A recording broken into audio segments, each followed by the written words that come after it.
एक सवाल अक्सर आता है कि क्या पति पत्नी के द्वारा अगर गुप्त रूप से एक दूसरे का ऑडियो, वीडियो या कॉल रिकॉर्ड की जाती है, तो क्या इसको साक्ष्य के रूप में न्यायालय में प्रस्तुत किया जा सकता है? और दूसरा सवाल यहीं पर आता है कि क्या इस तरीके की ऑडियो, वीडियो या कॉल को रिकॉर्ड करना गुप्त रूप से एक दूसरे के निजता के अधिकार का यानी राइट टू प्राइवेसी का क्या ये उल्लंघन माना जाएगा? भारत के संविधान के आर्टिकल 21 के तहत मैंने बहुत पहले इस संबंध में एक वीडियो बनाया था जिसमें मैंने बताया था कि हाईकोर्ट के द्वारा ये कहा गया है कि पत्नी की कॉल अगर रिकॉर्ड की जाती है उसकी जानकारी के बिना तो यह उसके राइट टू प्राइवेसी का वायलेशन होगा। उस वीडियो का अगर आप डिटेल में देखना चाहते हैं तो आई बटन में लिख के दे दूंगा, आप देख सकते हैं। अभी हाल ही में एक मामला सुप्रीम कोर्ट पहुंचा, इसी तरीके के फैक्ट्स पर बेस्ड था और सुप्रीम कोर्ट के द्वारा बहुत महत्वपूर्ण फैसला दिया गया इस मामले को लेकर के।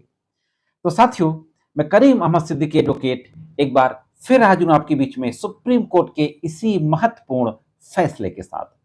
आज की वीडियो में देखेंगे कि इस मामले के फैक्ट क्या थे, हाईकोर्ट के द्वारा क्या कहा गया और फाइनली सुप्रीम कोर्ट के द्वारा अपने जजमेंट पे कौन सी महत्वपूर्ण बातें कही गई और किस तरीके का जजमेंट दिया गया।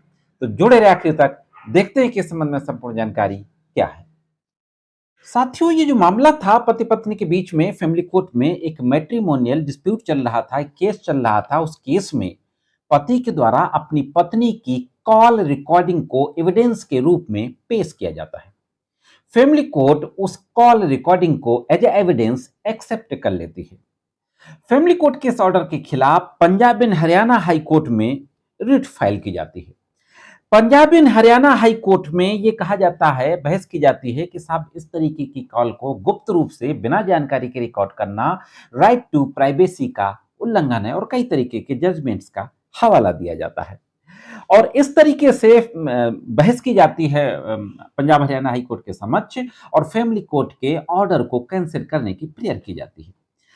Punjab and Haryana high court के द्वारा अपने ऑर्डर में स्पष्ट रूप से कहा जाता है कि ये जो कॉल रिकॉर्ड की हस्बैंड ने अपनी पत्नी की, उसकी जानकारी के बिना यह पत्नी की निजता के मौलिक अधिकार का उल्लंघन है और फैमिली कोर्ट में जो साक्ष्य के रूप में उसको स्वीकार किया गया था उसको खारिज कर दिया जाता है और स्पेसिफिकली कहा जाता है कि इस तरीके की कॉल जो गुप्त रूप से रिकॉर्ड की गई है एविडेंस के रूप में मानी नहीं जा सकती।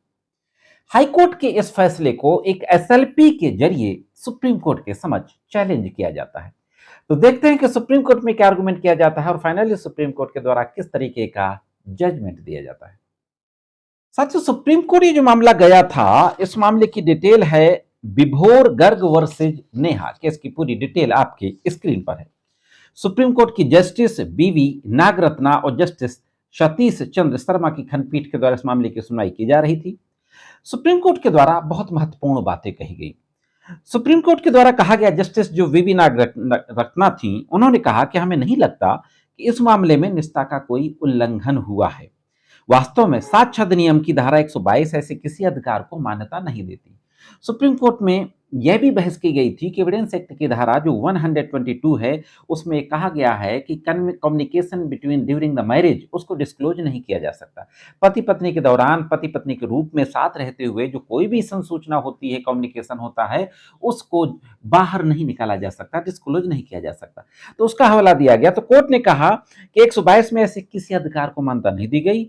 दूसरी ओर यह पति पत्नी के बीच निजता के अधिकार के लिए अपवाद बनाती है, इसलिए इसे क्षैतिज रूप से लागू नहीं किया जा सकता। यह संविधान का अनुच्छेद 21 के तहत परिकल्पित निजता के अधिकार के पहलू को नहीं छूता है। कोर्ट ने साफ कहा कि इस तरीके का अगर कोई ऑडियो वीडियो कॉल रिकॉर्ड करता है तो ये राइट टू प्राइवेसी के अंतर्गत नहीं आता। ऐसे अधिकार पर अतिक्रमण करना तो दूर की बात है, ये निष्पक्ष सुनवाई के अधिकार, प्रासंगिक साक्ष्य प्रस्तुत करने के अधिकार और वांछित राहत प्राप्त करने के लिए पति पत्नी के विरुद्ध अपना मामला साबित करने के अधिकार को मान्यता देता है। बहुत महत्वपूर्ण बात कही सुप्रीम कोर्ट ने। सुप्रीम कोर्ट ने कहा कि साक्ष्य प्रस्तुत करने का जो अधिकार होता है, राहत पाने का जो अधिकार होता है, वह एक महत्वपूर्ण अधिकार को यह मान्यता देता है। इस तरीके से पति पत्नी के विरुद्ध अपना मामला साबित करने के लिए इसको मान्यता देता है। आगे सुप्रीम कोर्ट ने कहा, दोनों न्यायमूर्तियों ने, कि कुछ तर्क दिए गए कि इस तरह के साक्ष्य की अनुमति देने से वैवाहिक संबंधों में पारिवारिक सौहार्द बिगड़ेगा, क्योंकि इससे पति पत्नी पर जासूसी को बढ़ावा मिलेगा, जिससे साक्ष्य अधिनियम की धारा 122 का उद्देश्य विफल हो जाएगा।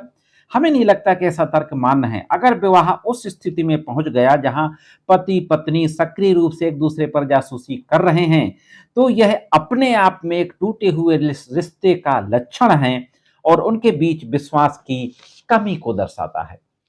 तो यह जो आर्गुमेंट किया गया था कि इस तरीके को अगर अनुमति दी जाती है तो यह माना जाएगा कि पति पत्नी के बीच में जासूसी को बढ़ावा दिया जा रहा है। कोर्ट ने साफ मना कर दिया कि अगर पति पत्नी के बीच में रिश्ता इस कदर बिगड़ चुका है, इस स्तर पर पहुंच गया है कि दोनों को एक दूसरे की जासूसी करनी पड़ती है, तो यह रिश्ता फिर पूरी तरीके से टूटे हुए रिश्ते के लक्षण है और विश्वास की कमी को दर्शाता है। तो दोस्तों, इस तरीके की बातें कहते हुए फाइनली दोनों न्यायमूर्तियों ने कहा कि पति पत्नी की गुप्त रूप से रिकॉर्ड की गई टेलीफोनिक बातचीत वैवाहिक कार्यवाही में साक्ष्य के रूप में स्वीकार की जा सकती है। न्यायालय ने स्पष्ट रूप से इस मामले में माना कि यह निजता के अधिकार का उल्लंघन नहीं है, दूर दूर तक राइट टू प्राइवेसी का अतिक्रमण नहीं करता है अगर गुप्त रूप से किसी ने पति पत्नी में से एक दूसरे की कॉल को रिकॉर्ड किया है। तो इस तरीके से फैमिली कोर्ट के ऑर्डर को ओके कर दिया जाता है, फाइनल कर दिया जाता है और हाई कोर्ट के आदेश को खारिज कर दिया जाता है। माना जाता है कि फैमिली कोर्ट ने जो आदेश दिया साक्ष्य के रूप में माना गुप्त काल को, वो बिल्कुल सही माना। दोस्तों, ये थी एक महत्वपूर्ण जानकारी। कैसे लगी कमेंट्स करके जरूर बताएं। आज के इस वीडियो सिर्फ इतना ही। मिलते हैं किसी अन्य एपिसोड में कानून की अन्य जानकारियों के साथ। तब तक महत्वपूर्ण कानूनी जानकारियों के लिए देखते रहें लीगल इन सोशल अवेयरनेस।